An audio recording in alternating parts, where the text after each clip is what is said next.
Hey, I know why you're here tonight. It's late, maybe 1 a.m., maybe 3 a.m. You're scrolling, heart still raw, and you landed on this video because part of you is still hoping to hear these 6 words. Your ex misses you right now. And yeah, they probably do. But listen to me very carefully. That truth changes absolutely nothing about what you should do next. Tonight, we're going deep. No sugarcoating, no toxic manifest them back nonsense.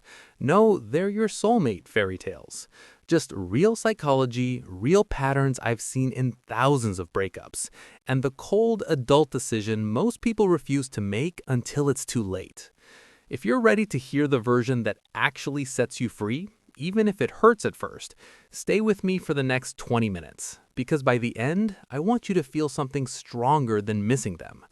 I want you to feel unbothered, calm, quietly powerful, maybe even relieved. Let's start with the part everyone wants to believe. Part 1. Yes, your ex will almost certainly miss you.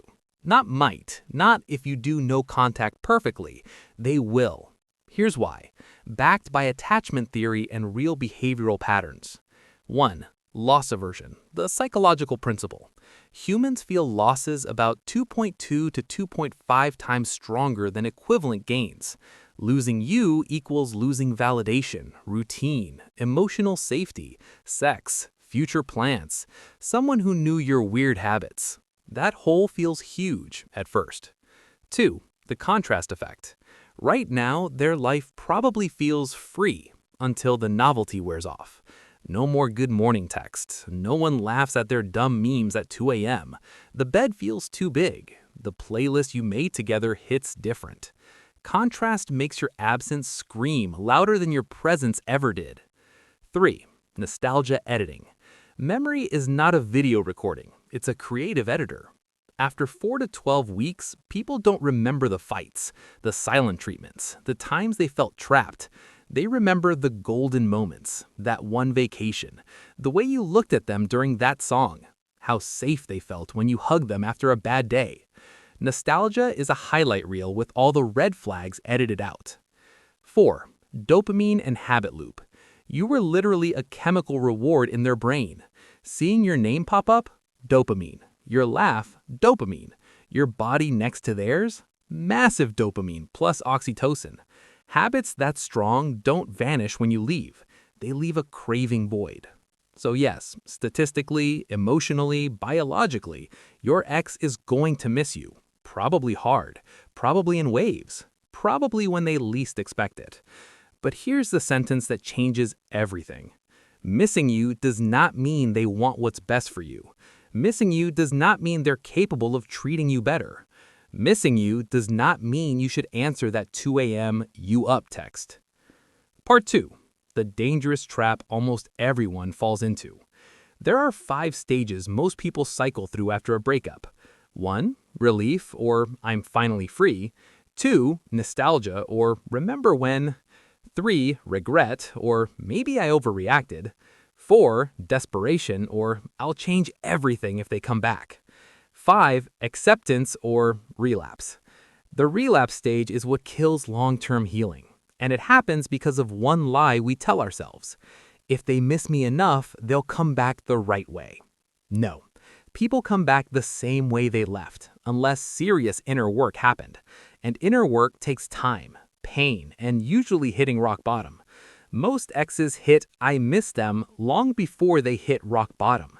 So when they text you at month 2, month 5, month 11, it's usually not I've become a whole new person. It's I'm lonely tonight and you used to fix that. And if you take them back at that stage, you're not getting the upgraded version. You're getting the same person plus resentment plus a timer until the next explosion. Part 3. The real reasons you shouldn't care, even when they miss you. Let's flip the question. Instead of asking, will they miss me, ask, should I still be available to be missed by someone who already proved they can live without respecting me? Here are the cold, hard truths. 1. Missing someone is not love. Love is action, consistency, and respect. Missing is just an emotion. Emotions pass. Airplanes pass too. Doesn't mean you should run onto the runway. 2. You cannot heal in the same environment you got hurt in. Every time you reopen the door, you reactivate the same neural pathways of anxiety, begging, over-explaining, walking on eggshells. You're literally training your nervous system to stay in survival mode.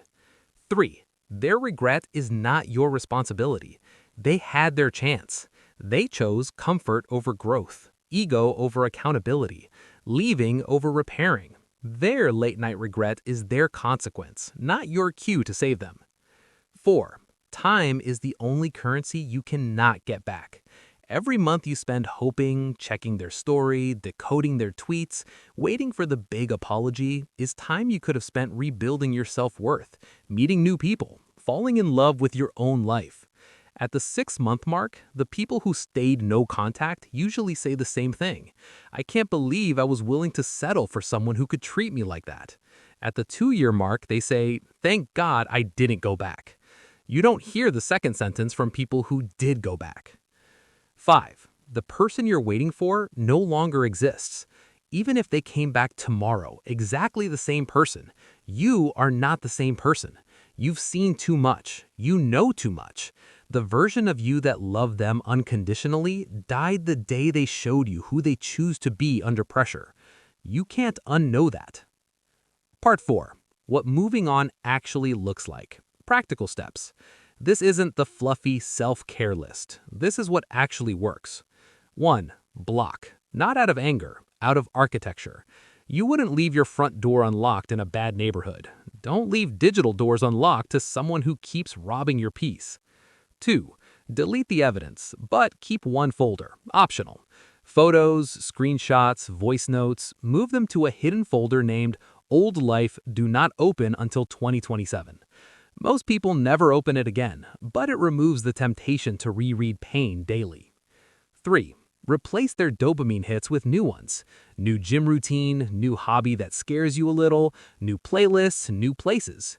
Your brain doesn't want them, it wants the feeling. Give it that feeling from safer sources. 4. Date yourself first. Seriously, take yourself on the dates you wanted them to take you on. Buy the flowers, cook the nice meal, dress up for no one but you. Teach your nervous system that safety and romance can come from inside. 5. When the I miss them wave hits, and it will, name it. I'm feeling abandonment grief right now. That's normal. It's not evidence they're the one. Then do one small proof of progress action. 10 push-ups, cold shower, call a friend, write one thing you're proud of today. 6. Reframe their absence as protection. Every day they don't text is another day the universe is protecting you from round 2 or round 5 of the same pain. Part 5. The letter you'll never send, but you should write.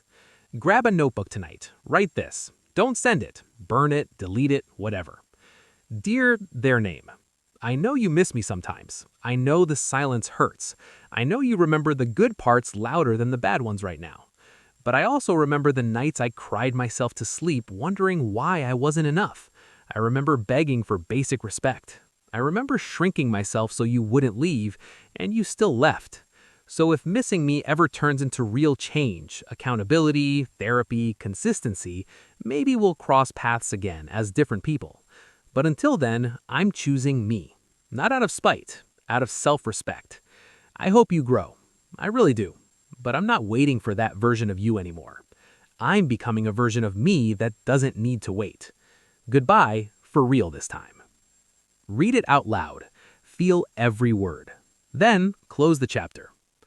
Final words.